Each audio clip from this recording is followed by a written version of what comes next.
नमस्कार दोस्तों, आपके अपने YouTube चैनल स्टडी विद प्यार पंकज पे मैं एक बार फिर से आप सभी का स्वागत करता हूं। मैं आप सभी के समक्ष आज ज्योग्राफी, इंडियन ज्योग्राफी का एक नया टॉपिक लेकर आया हूं, भारत की भूगर्भिक चट्टानें। जैसा कि इसके पहले आपने भारत की अवस्थिति में विस्तार के 3 लेक्चर मैंने आपको प्रोवाइड किए थे, और उसके बाद समुद्री सीमाएं, उसके बाद ये अगला टॉपिक है और एग्जाम पॉइंट ऑफ व्यू से बहुत ही महत्वपूर्ण टॉपिक है। छोटा टॉपिक है लेकिन बहुत ही महत्वपूर्ण है। तो चलिए देखते हैं भारत की भूगर्भिक चट्टानें किन्हें कहते हैं। भूगर्भिक चट्टानें अर्थात भूगर्भिक चट्टानें, जिनको इंग्लिश में इंडियाज जियोलॉजिकल स्ट्रक्चर भी बोलते हैं। धरातल के नीचे पाई जाने वाली चट्टानों को भूगर्भिक चट्टान बोलते हैं। अर्थात ये सारी चट्टानें आपकी धरातल के नीचे पाई जाएंगी। इनमें से कुछ प्रमुख चट्टानें हैं, जैसे आर्कियन क्रम की चट्टानें, धारवाड़ क्रम की चट्टानें, विंध्य क्रम की चट्टानें, गोंडवाना क्रम की चट्टानें, दक्कन ट्रैप। ये कुछ 6 प्रकार की प्रमुख चट्टानें हमें पढ़नी है। इनमें से जो सबसे प्रमुख चट्टान है उसको हम आर्थिक दृष्टि से धारवाड़ क्रम की चट्टानें हैं। इनका आर्थिक दृष्टि से बहुत महत्व है, क्योंकि यहीं पर सोना, चांदी, लोहा, मैग्नीशियम, तांबा, जस्ता जैसे प्रमुख धातुएं पाई जाती हैं।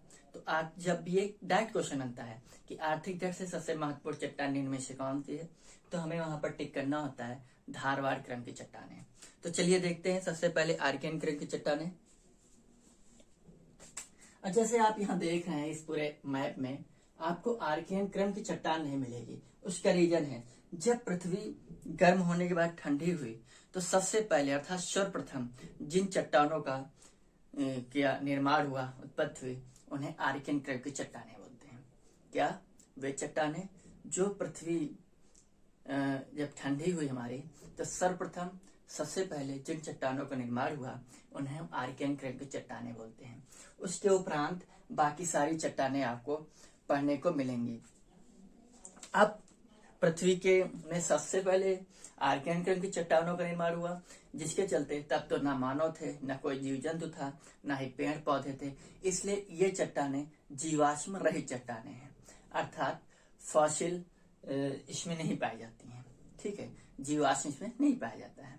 तो यहाँ से भी डायरेक्ट क्वेश्चन आयोग बना लेता है, निम्न में से कौन सी चट्टान है जो जीवाश्म रहित चट्टान है। तो जीवाश्म रहित चट्टान आपकी आर्कियन क्रम की चट्टान है। तो मैं लिख देता हूं और आप डायरेक्ट यहाँ पर लिख लीजिए। पॉइंट यहाँ पर लिख रहा हूं क्योंकि यहाँ पर स्पेस है। आर्कियन क्रम की चट्टान क्लियर। आर्कियन क्रम की चट्टानें वे चट्टानें जो पृथ्वी के ठंडा होने के बाद सर्वप्रथम जिनकी उत्पत्ति हुई, जिनका निर्माण हुआ, उन्हें हम आर्कियन क्रम की चट्टान बोलते हैं। आर्कियन क्रम की चट्टानें जीवाश्म रहित चट्टानें होती हैं। बस यहाँ से इतने ही पॉइंट बनेंगे। 2 पॉइंट बनते हैं, जीवाश्म रहित चट्टान और पृथ्वी के ठंडा होने के पहले या सबसे प्राचीनतम चट्टान कौन सी है, तो आर्कियन क्रम की चट्टान है। उसके बाद अगला जो हम पढ़ेंगे वो पढ़ेंगे हम धारवाड़ क्रम की चट्टान। धारवाड़ क्रम की चट्टान। अब धारवाड़ क्रम की चट्टानें क्यों बोलते हैं इनको, क्योंकि ये कर्नाटक के धारवाड़ क्रम की चट्टानें। सर्वप्रथम इन चट्टानों की जो खोज है वो कर्नाटक के धारवाड़ जिले में हुई थी, जिसकी वजह से इन्हें धारवाड़ क्रम, उस जिले के नाम पर इन चट्टानों को नाम धारवाड़ नाम रख दिया गया। वैसे ये चट्टानें मुख्य रूप से कर्नाटक के 3 जिलों में पाई जाती हैं, जैसा कि मैंने लिख भी रखा है। एक धारवाड़ क्रम धारवाड़ जिले में, दूसरा बेल्लारी जिला, बेल्लारी, तीसरा शिमोगा। प्रमुखतः इन 3 जिलों में धारवाड़ क्रम की चट्टानें पाई जाती हैं। राज्य कर्नाटक, लेकिन धारवाड़ क्रम की चट्टानें अरावली की पहाड़ियों में भी कुछ पाई जाती हैं। तो जब भी क्वेश्चन बनने, बस अभी ये क्वेश्चन तो नहीं बना कि कर्नाटक के अतिरिक्त किस जिले में पाई जाती है, किस पहाड़ी में पाई जाती हैं, लेकिन ये क्वेश्चन बहुत बनता है। तो धारवाड़ क्रम की चट्टानें किस प्रकार की चट्टानें हैं। दूसरा, धारवाड़ क्रम की चट्टानें किस राज्य में पाई जाती हैं, या आर्थिक दृष्टि से सबसे ज्यादा क्वेश्चन जो बना है, आर्थिक दृष्टि से सबसे महत्वपूर्ण, सबसे मूल्यवान चट्टानें निम्न में से कौन सी हैं? तो हमारा आंसर है धारवाड़ क्रम की चट्टानें। क्लियर? धारवाड़ क्रम की चट्टानें कर्नाटक के 3 जिलों में पाई जाती हैं। धारवाड़ एक जिला है, दूसरा बेल्लारी जिला है, तीसरा शिमोगा जिला है। इन 3 जिलों में धारवाड़ क्रम की चट्टानें पाई जाती हैं। स्पेशली यहाँ पर ये जो धारवाड़ क्रम की चट्टान है, ये परतदार और जीवाश्म युक्त चट्टान होती है। किस प्रकार की चट्टान है? परतदार चट्टान है और जीवाश्म युक्त चट्टान है। और यही कर्नाटक में ही आके बाबा बुदन की पहाड़ी पाई जाती है, और बाबा बुदन की पहाड़ी स्पेशली कॉफी के लिए जानी जाती है। इस धारवाड़ क्रम की चट्टान में लौह अयस्क पाया जाता है, और हट्टी और कोल्लार कर्नाटक में पाए जाते हैं। हट्टी और कोल्लार मैं यहां लिख दे रहा हूं, हट्टी और कोल्लार, हट्टी एंड कोल्लार, ये कर्नाटक के 2 स्थान है जहां पर सोने की खान पाई जाती है। किसकी खान पाई जाती है? सोने की खान, अर्थात सोने की प्राप्ति हट्टी और कोल्लार की खान से प्राप्त होती है। और ये क्यों महत्वपूर्ण है, लिख लीजिए यहीं पर। जैसे लोहा, चांदी, मैग्नीशियम, लोहा, चांदी, मैग्नीशियम, सॉरी मैग्नीज है, मैग्नीज, तांबा, जस्ता, ठीक है, सोना, टंगस्टन, ये कुछ प्रमुख चट्टानें पाई जाती। क्रोमियम, जिसकी वजह से, जो कि आर्थिक दृष्टि से काफी महत्वपूर्ण चट्टानें हैं, इसलिए इन्हें यहाँ से जो क्वेश्चन बनता है वो डायरेक्ट क्वेश्चन बनता है कि आर्थिक क्रम से सबसे महत्वपूर्ण चट्टान इनमें से कौन सी है? तो आपकी धारवाड़ क्रम की चट्टानें हैं। क्लियर? और उसके बाद जो अगली चट्टान हमें पढ़नी है वो है कुड़प्पा क्रम की चट्टानें। ये कुड़प्पा क्रम, जिस प्रकार कर्नाटक के धारवाड़ जिले में सर्वप्रथम जिन चट्टानों का निर्माण की खोज हुई, उत्पत्ति जानकारी मिली, तो उनका नाम धारवाड़ चट्टान रख दिया गया। वैसे ही आंध्र प्रदेश के कुड़प्पा जिले में सर्वप्रथम कुड़प्पा क्रम की चट्टानों की जानकारी हुई, जिन चट्टानों की जानकारी हुई, इसलिए आंध्र प्रदेश में भी उसका नाम उस जिले के नाम पर रख दिया गया है, कुड़प्पा क्रम की चट्टान। आंध्र प्रदेश में पाई गई हैं। इनका ज्यादा कुछ आर्थिक दृष्टि से महत्व है नहीं, सिर्फ हमें इसलिए जानकारी करनी होती है कि प्रमुख रूप से कौन कौन से चट्टानें पाई जाती हैं। तो यहाँ पर लिख लीजिए 3 नंबर की कुड़प्पा क्रम की चट्टान, कुड़प्पा क्रम की चट्टानें। क्लियर? चौथा अगर हम पढ़े तो विंध्य क्रम की चट्टानें। विंध्य क्रम की चट्टानें वे चट्टानें होती हैं जो विंध्य पर्वत के आसपास क्षेत्रों में पाई जाती हैं। विंध्य, ये पन्ना है। पन्ना स्पेशली वो स्थान है जहां पर हीरे की प्राप्ति होती है। भारत में एक ही जगह है जहां पर हीरे की प्राप्ति होती है, वो पन्ना आपका एमपी में पड़ता है। क्लियर? और दूसरी चीज, विंध्य क्रम की चट्टानें, इनका एक्चुअली में उपयोग ज्यादातर भवन निर्माण में होता है। क्यों? क्योंकि यहाँ से चूना पत्थर, संगमरमर, जिप्सम, चीनी मिट्टी, इस प्रकार की चट्टानें पाई जाती हैं जिनका उपयोग हम भवन निर्माण में करते हैं। तो इसलिए भवन निर्माण के लिए उपयोगी निम्न में से कौन सी चट्टान होती है, ये क्वेश्चन बहुत बनता है। तो हमारा आंसर होता है विंध्य क्रम की चट्टानें। कौन सी?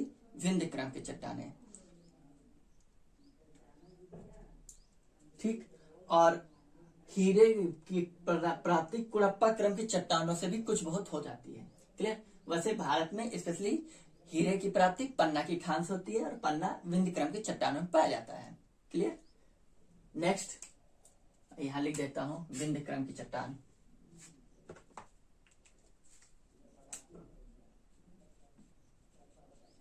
विंध्य क्रम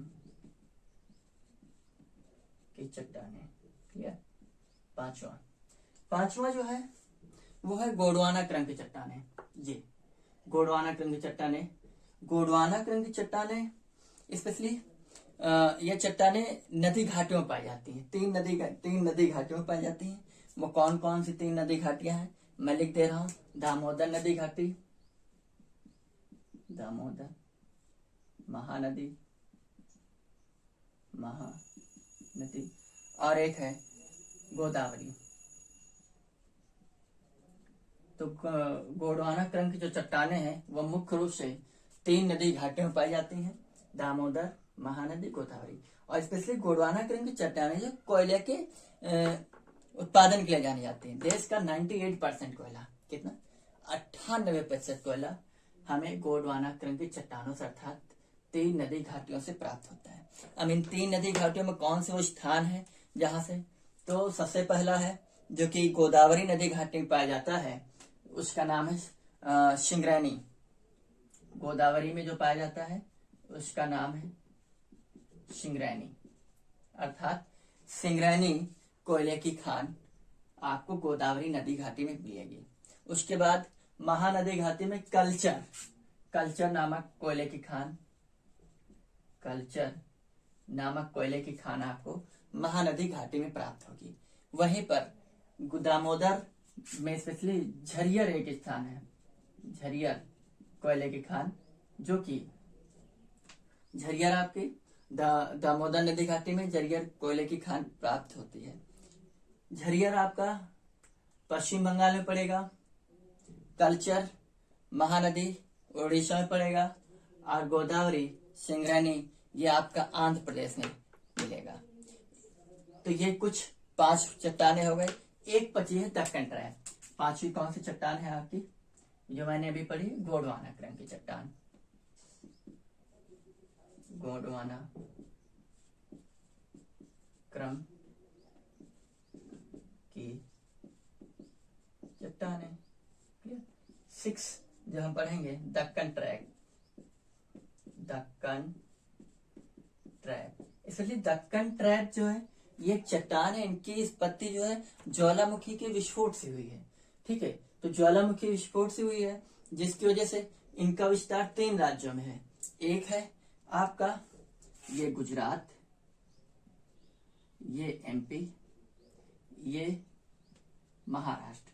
तो दक्कन ट्रैप की चट्टान का विस्तार भारत के 3 राज्यों में है, गुजरात, मध्य प्रदेश, महाराष्ट्र। लेकिन इसका सर्वाधिक विस्तार महाराष्ट्र में है, फिर एमपी में है, फिर गुजरात में है, अर्थात गुजरात में इसका सबसे कम विस्तार पाया जाता है। यहाँ अब ज्वालामुखी से इसका विस्तार हुआ है, तो ये स्पेशली काली मिट्टी का क्षेत्र है, और काली मिट्टी का क्षेत्र कपासी फसल के लिए काफी उपयुक्त होता है। तो कपास के उत्पादन खासी मात्रा में यहाँ से हो जाता है। क्लियर? तो ये रहा है हमारा भारत की भूगर्भिक चट्टानें अर्थात जियोलॉजिकल स्ट्रक्चर, जिसको मैंने आपको समझाने की पूरी कोशिश की है। यहाँ से क्वेश्चन बहुत बनता है और सिंपल क्वेश्चन बन जाता है डायरेक्ट। क्लियर? तो ये रही हमारी 6 प्रकार की चट्टानें। आर्कियन क्रम की चट्टानें जीवाश्म रहित और सबसे प्राचीनतम। दूसरी धारवाड़ क्रम की चट्टानें जो कि आर्थिक दर से काफी महत्वपूर्ण है, जहां पर मुख्य रूप से ये कुछ धातुएं पाई जाती हैं। कुड़प्पा क्रम की चट्टानें, कुड़प्पा क्रम की चट्टानें को ज्यादा कुछ खास महत्व नहीं, लेकिन यहाँ पे से भी कुछ बहुत मात्रा में हीरे की प्राप्ति हुई है। तो हीरे की प्राप्ति भारत में 2 खानों से हुई है। विंध्य क्रम की चट्टानों से इसलिए होती है पन्ना की खान से, और कुड़प्पा क्रम की चट्टानों से भी प्राप्त होता है। विंध्य क्रम की चट्टानें भवन निर्माण के लिए काफी उपयोगी हैं, जहाँ से चूना पत्थर, बलुआ पत्थर, संगमरमर, जिप्सम, चीनी मिट्टी इत्यादि प्रकार की चट्टानें पाई जाती हैं। गोंडवाना क्रम की चट्टानें स्पेशली आपकी 3 नदी घाटियों में पाई जाती हैं। गोंडवाना क्रम की चट्टानें जहां से कोयले की प्राप्ति होती है। भारत का 98% कोयला इसी नदी घाटी से प्राप्त होता है, जो कि ये द्वितीय प्रकार का कोयला यहाँ से पिटोमिनस प्रकार का कोयला प्राप्त होता है। हमारे यहाँ से एंथ्रेसाइट जो कि प्रथम श्रेणी का कोयला होता है वो स्पेशली प्राप्त होता है कश्मीर में, कश्मीर से प्राप्त होता है हमें। ठीक, तो 3 नदी घाटियां, दामोदर नदी घाटी जो कि यहाँ की झरियर कोयले की खान, महानदी घाटी जो कि स्पेशली कल्चर जो कि आपका उड़ीसा में पड़ेगा कोयले की खान। गोदावरी नदी घाटी सिंगरैनी जो कि आंध्र प्रदेश में कोयले की खान प्राप्त होती है। तो भारत का 98% कोयला यहाँ से है। छठी और अंतिम दक्कन ट्रैप। दक्कन ट्रैप का विस्तार 3 राज्यों में है, गुजरात, एमपी, महाराष्ट्र। सर्वाधिक विस्तार महाराष्ट्र में। दक्कन ट्रैप का विस्तार ज्वालामुखी के उद्गार से हुआ है, जिसकी वजह से यहाँ की मिट्टी काली है। काली होने के कारण ये काली मिट्टी जो है खासकर कपास की फसल के लिए काफी उपयोगी होती है। तो ये रही भारत की भूगर्भिक चट्टानें। तो अब जैसे आपको लेक्चर काफी लंबे समय में आपको मिलता है, आप इंतजार करते रहते हैं, तो वह मैं इंतजार अब आपका समाप्त हो जाएगा। रीजन है कि हमारा स्वास्थ्य बहुत ज्यादा बिगड़ गया था, जिसकी वजह से मुझे फीवर इन्फेक्शन, वायरल इन्फेक्शन हो जाने की वजह से मुझे बुखार आ गया था। तो अब मैं बिल्कुल फिट हूँ, मेरा स्वास्थ्य बिल्कुल फिट हो चुका है, और अब आपको लेक्चर पर डे 1-2 मिलते रहेंगे। एग्जाम पॉइंट ऑफ व्यू से जितने भी महत्वपूर्ण टॉपिक हैं हर सब्जेक्ट के, वो मैं आपको देता रहूंगा। तो आपका इंतजार करने का समय बचा नहीं है, आप सिर्फ पढ़िए। जितना भी कंटेंट मैं प्रोवाइड कर रहा हूँ यूट्यूब के माध्यम से, बढ़िया से पढ़िए और बढ़िया से रिवीजन करते रहे। कंटेंट जीएस आप रट नहीं सकते, जीएस सिर्फ रिवीजन मांगता है। आप रिवीजन करिए, क्योंकि आपको वनडे एग्जाम देने ज्यादातर, और प्री लेवल में जो भी एग्जाम देना है वनडे मोर एग्जाम, वो भी ऑब्जेक्टिव बेस पर होगा। तो ऑब्जेक्टिव बेस में सबसे अच्छी बात यह है कि ऑप्शन आंसर उसमें लिखा होता है, और आंसर तभी हम टिक कर पाएंगे जो हमने पढ़ रखा है। अगर रिवीजन में हम बने रहेंगे, नहीं याद हो रही कोई भी चीज, परेशानी हो रही, बट रिवीजन में रखिए उसको। अगर आप रिवीजन में रखेंगे तो आप आसानी से आंसर पे टिक कर पाएंगे, सही आंसर पे। क्लियर? तो ये रही कुछ महत्वपूर्ण बातें जो कि बीच बीच में बताना जरूरी होता है। तो ये रहा आपका पूरा भारत का चित्र। तो आप आराम से पढ़िए, कमेंट करिएगा कि कोई भी क्वेरी हो आप कमेंट के माध्यम से पूछ सकते हैं। तो प्लीज लाइक, सब्सक्राइब और शेयर जरूर करिएगा। ज्यादा से ज्यादा लोगों को जोड़ने की कोशिश कीजिए, ताकि मन और भी लगे पढ़ाने में। तो प्लीज आप सभी का बहुत बहुत धन्यवाद। Thank you. जय हिंद, जय भारत।